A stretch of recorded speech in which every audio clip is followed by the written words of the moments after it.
ladies and gentlemen. Is it a little hot in here? Oh my god, wait. No, wait, that's just Tony and Ziva smoking up the room. Because today, ladies and gentlemen, we're recapping and reviewing Undercovers. So we start out with Tony and Ziva in the hotel room, and you know, Tony's inspecting all the channels in the hotel room, and Ziva's like, oh, this is so nice. And then they're getting surprisingly closer and closer. And then Ziva says, there's only one thing I'm interested in right now. Oh, I wonder what that could be. And then we don't have too long to guess about it because her dress falls on the floor. I love that that is the beginning we get with absolutely no explanation whatsoever. So after the theme song, we hear noises. Passionate noises. Before we get a visual, and I'm not saying it's a bad visual, but we do certainly get a visual. The musical's a little techno to be appropriate for the situation, but we're gonna let that slide. So then Tony's kind of on top of Ziva. I've been waiting to say that in a review. And so then Ziva makes a comment about Tony's knee. We find out that Ziva likes to be on... Alright, so there's a sandwich. And you know, you have the buns. There's a bottom bun and then there's a top bun. That's Ziva. And so then she flips him over and she hurts him in a particularly painful way. And then she's like, that's definitely not your knee. And then she kisses him and then more things happen and it's very nice. Then they kind of just kill the mood and we get a bloody French woman. We find out that these lovely bloodied French people are Sophie and Jean-Paul René. And Tony and Ziva are pretending to be them, and apparently they were a particularly bunny-like couple. Jenny! I've never reviewed an episode with Jenny in it before. I love Jenny. And you'll see as I go through this, I do feel really bad for her. We do get some tension between Gibbs and Jenny, and we get more flashbacks to Paris. I felt like the first season she's in, they just constantly pour those flashbacks on us to be like, in case you've forgotten, they have slept together, just don't forget it. That's a thing that's happened. It's real. They shared the bed amongst some other things.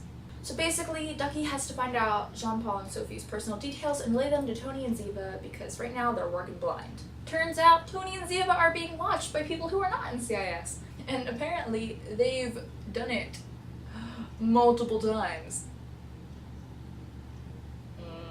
Can you imagine what it'll be like when they're actually a couple?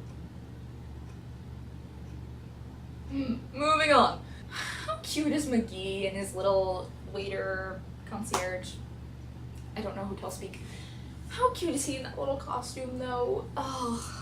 Oh, he's like a little puppy dog. He's so that little little puppy dog face, and you just want to pinch his little cheeks. Oh.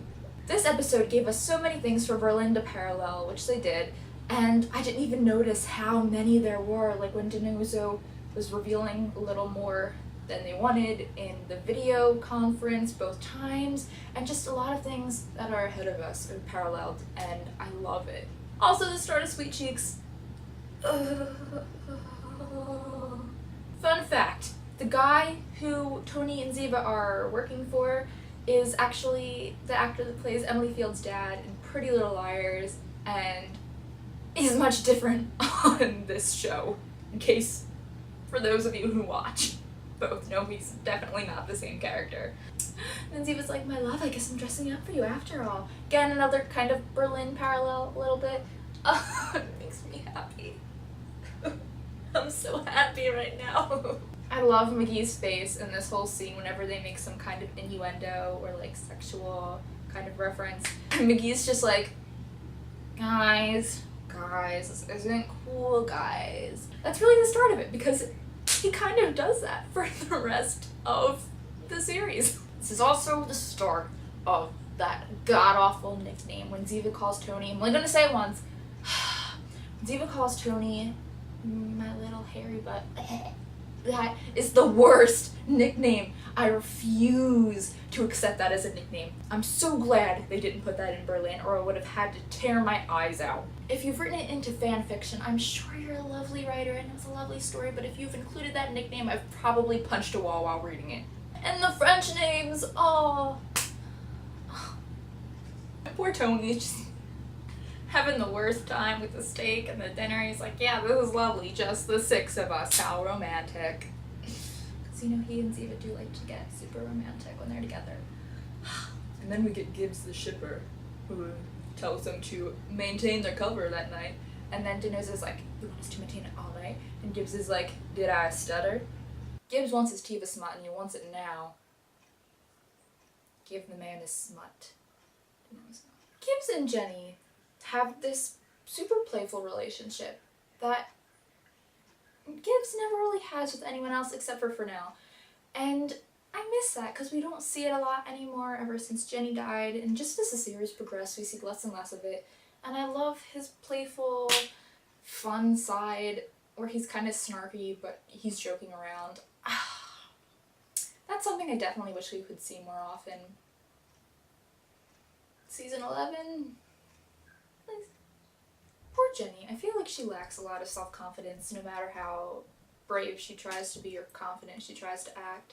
I feel like she is always feeling like she's one step behind, which a lot of times she kind of is. And I just feel bad for her because it's tough on her, being the woman director, and she's working with her ex-partner and she kind of had an affair with him a little bit. So everything's just really hard on her. I just feel like sometimes things are extra hard for Jenny. I love that they threw in the whole Gibbs explaining what he would do, and then Jenny's like, you would do that? And he's like, no, and that's why I'll never be director. And I like that because when I first started watching this series, I was like, Gibbs is this big powerhouse, why is he not director? And then my friend kind of explained it to me, he's not good with politics, he's much better on the field.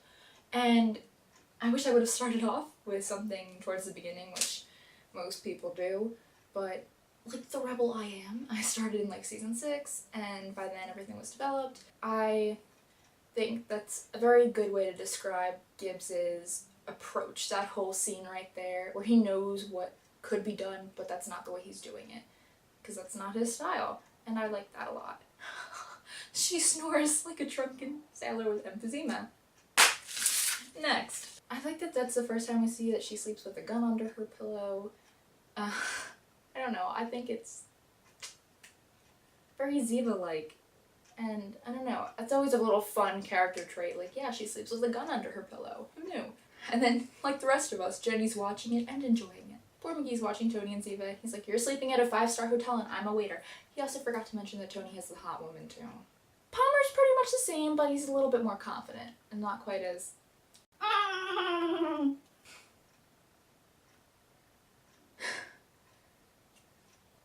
Apparently he's not a goat anymore. He's wiser, that's the word. Which I translated into goat noises. Okay. Abby still hates Ziva. I can see why. Plus I feel like Ziva's much harsher than Abby's used to, and she thinks she's replacing Kate, and her heart still hurts from that incident, and that's why she's not really accepting of Ziva. I like how the people watching Tony and Ziva have the binoculars, and the one guy's like,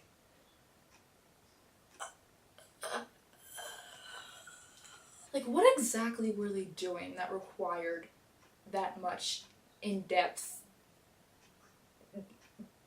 watching and adjusting? The push-ups are always nice. Oh boy. And then Gibbs is like, give it the big finish. And then it happens, and Gibbs is like, oh, I've heard better, but alright. Gives you ladies, man. I like the two from the FBI that are watching them. I wouldn't mind if they got their own little spin-off. I think that'd be really nice. I like those two. I'm also sensing some weird parallels between Gibbs and Jenny and Tony and Ziva.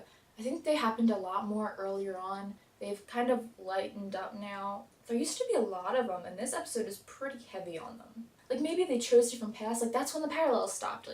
When Gibbs and Jenny went on one way, and then Tony and Ziva went another way. That's interesting, because they were very at one point, and now they're kind of becoming their own, so I the Gibbs and Fornell bromance. He's the only one that, like, he jokes around with. And I love it. I wish we would get more Gibbs and Fornell scenes. Except he's shooting him, question mark. I don't know, we'll find out in September. So Abby and Chip, who is certainly not evil in any way, they are going through the assassination possibilities, like who is Tony and Ziva's target? And I'm glad we can cross Steve Harvey off the assassination possibilities. And then the perfectly not evil man raises a good question, like, why do you hate Ziva, which we've already discussed, and then Abby gives her reasons, and then when Chip says the same thing about Tony, Abby gives the answer that Chip should have given about Ziva. Like, Abby made a realization kind of in the back of her mind, just didn't realize it. Tony almost gets the FBI woman, but no, because Ziva's pregnant. Oops. So, and then Tony's staring at Ziva, he's like, I'm just trying to picture you pregnant, and then Ziva's like, don't. If only one day Tony would have a picture of Ziva pregnant in a yellow shirt, not in the oven.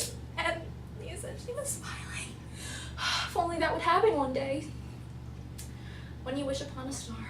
So then Tony and Ziva get in the elevator, and I'm just gonna gloss over the fact that when the guy pulls out the gun, Tony looks at Ziva and he says he's about to die. That's the last thing he would have been seeing, but I'm just gonna gloss over that. So then Papa Fields kidnaps Tony and Ziva, and he ties him to a chair, and he starts asking Ziva about the disc, and then Genosa keeps getting the daylights beaten out of him, and then finally they let Ziva up, and Ziva's like, you know, I'm pregnant. And then they gave the character a more human side, which I really like when they do that, because instead of just making him this like, oh, this big, bad, mean, scary character, they give him a normal human side too, which I like because it makes the characters more three-dimensional and real. It's interesting because he's like, you know, don't you think I'd much rather be at my daughter's 5th birthday party than here? And I just found it interesting that even though he's this big, bad assassin, he also has, like, family at home and his daughter. And then, I don't know why I'm just noticing this, even though I've been watching the show for, like, a year. Tony does this certain voice in situations where he gets, like, serious, but, like, sarcastic, and his voice gets all bitter. He did it in Chasing Ghosts when he found Ziva and McGee, and he's doing it here, too. And I think he does it in a lot of situations. They're finally like, so you're not gonna kill us? And he's like, no, I'm still gonna kill you. It's like they have this, like, deep conversation where they stop the murder and they're like, oh, I want to see pictures of my daughter, you know, she's still 5 years old. Oh, how are you? How's the morning sickness? Like, how's the family? Are you doing well? You know, here, wallet pictures. Okay, I'm gonna kill you now. Well, I still like the scene. Even though he's dying, he's joking around. Which is very DeNozo. It's like his defense mechanism, like the walls go up. And he's like, humor, fight them off with humor. And I thought it was sweet that he kept talking about the children. So he and Ziva burst in. She sees McGee on the ground. She runs to check on him. She plays it cool. She's like, that's not my backup. And then Gibbs is right where Papa Fields doesn't want to look, in the corner of his eye. Gibbs is like, in the face. Papa Fields is officially down for the count. This part I can't tell if it was real or just part of the, you know, thing where DeNozo was distracting him. But he was talking about children, and I don't know if that was real, where he was actually looking forward to having kids for a second, even though he's terrified of them.